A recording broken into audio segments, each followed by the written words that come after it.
There is no theatre, there is no Yes. TV, there's nothing. They're making their own little infinite loop of creation and consumption. And for me as a filmmaker, the 4K 120 FPS That as well was as mad.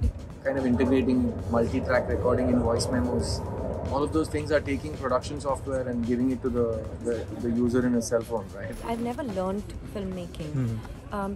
But when you see this and when you see it given to you to literally play with, it makes you grow as an artist in that you are then able to be a part of the process yourself. To be able to do that in the palm of your hand is quite fantastic. Art and cinema is what brought us together, and it's what we talk about most when we Okay. I guess, I saw you guys soon after the launch. You were having a very animated conversation with Mr. Cook. So what was that all about? What were you discussing? He's just so warm and so kind, and it shows in everything that he does. At least for me, I was just so taken by how there's just so much sensitivity in everything. And you know, when people say like user friendly, I think it's not just user friendly. It's like thinking about what your consumer wants and actually doing so much more. It's like caring for them, and I find that incredible. And that starts from somebody like him, and I was really taken by that. The whole thing is quite overwhelming. First of all, the Steve Jobs Theatre, the location itself. I mean, you're a veteran who's been here 9 times. This is my first time.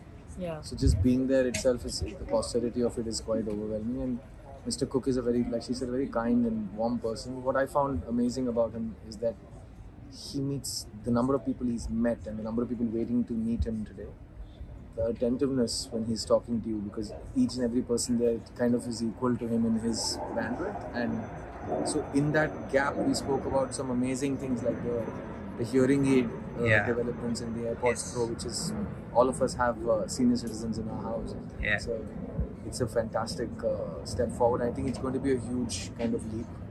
And for me as a filmmaker, the 4K 120 FPS that as well was as mad. kind of integrating multi-track recording in voice memos, all of those things are taking production software and giving it to the user in a cell phone, right? Which is it's unheard of, and I think it's a very exciting keynote to be part of. Which is the other thing I wanted to ask you, like, when you look at the art or the craft of cinema, to be able to incorporate a lot of the high-end stuff into a smartphone, right? And sort of democratize that for everybody to use, because it's still going to be much cheaper than having a red camera or something. So how do you look at that? See, when I started off in the business, the barriers to entry for an artist were insurmountable. In the last 25 years, every year steadily we've, like you said, democratized the process. And today, there is no excuse for not making a film.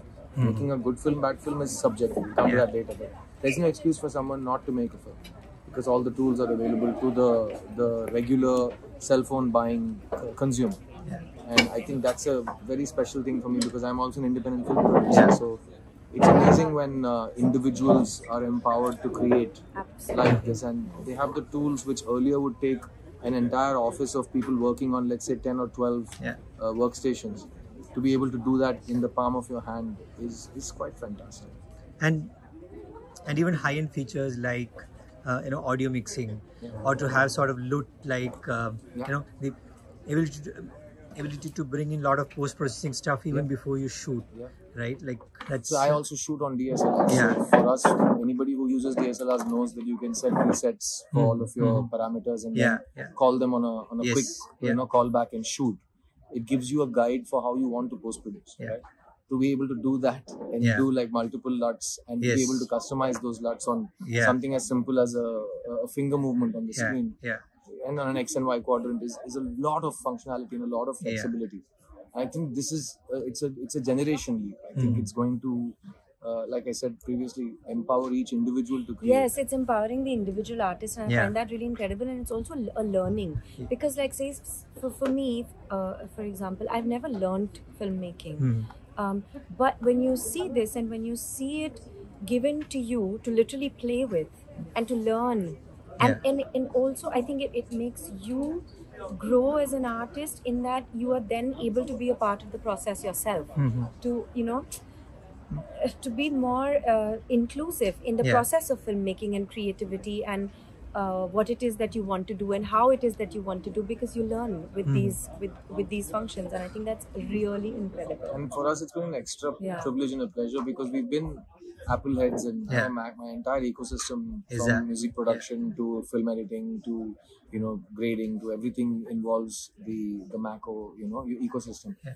But to meet the people behind it and to observe two things: one is just incredibly how passionate they are, and second, how humble and literally down to earth Kind and and childlike they are warm. about the way they talk Yes. about their work. That's very inspiring, and to find that across an organization is very special. And like somewhere I also felt really happy because when I've been an Apple baby. That's the first laptop I ever had was an Apple, and that's lucky. But I've always found their I don't even want to call them machines. It's like a way of life. When you're using an Apple and you're part of that ecosystem, and you love it so much because I love the design, I love the aesthetic. But then you meet the people behind it, and that matches.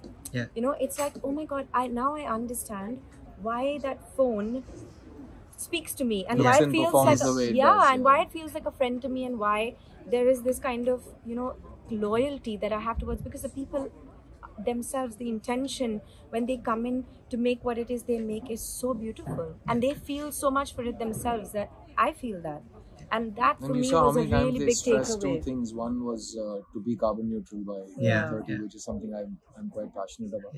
And the other thing which blew my mind is the number of lives they're going to save with the crash technology, and to have somebody call first responders when you're not in the position to call them yourself. Coming from India, where we're looking at individual safety, specifically of women and children. I see all of this as whatever you see in Cupertino today, hopefully in the next 5 years will come into the daily life and struggles of Indians. And I think that's something that I see a lot of promise. If we talk about this democratization of cinema, do you think it's also bringing in a lot of out-of-the-box thinking into how Indian cinema, for instance, you're seeing a lot of stuff happening down south, for instance, which is not, it's outside the formula in a way. Is this also because you have a lot of democratization of filmmaking happening on the ground? I think filmmaking is a very broad construct, but if you look at film consumption, 25 years ago, watching a film on a theater screen was the only way to enjoy it for at least many months before you could maybe get it on home video or then eventually on television. Today it's about instant gratification. You have everything coming out all at once across platforms. So theatrical experience is one experience. The other end of that spectrum is Vision Pro, which is whether you like the trend or not is the future. It's individually giving a person infinite customization of how they consume content. And I think what they're working on in Apple is to go within one ecosystem, shoot on the iPhone and view on the Vision Pro. And there is no theater, there is no TV, there's nothing. They're making their own little infinite loop of creation and consumption. So I don't know if it applies to out of the box and changing the formula in cinema, because that's not going to change. That's not Apple's job also, I think. Apple's job is just to make the individual consumer as powerful as can be made. And creative. So that you don't have to depend on peer pressure or watching with a group or anything. It comes down to the individual, and that's very empowering and liberating. Is there a lot of conversation about cinema when you guys are together? Of course, all the time. So cinema is one medium of art, and she and I are basically artists in 360 every angle we look at it. So art and cinema is what brought us together, and it's what we talk about most when we're Okay.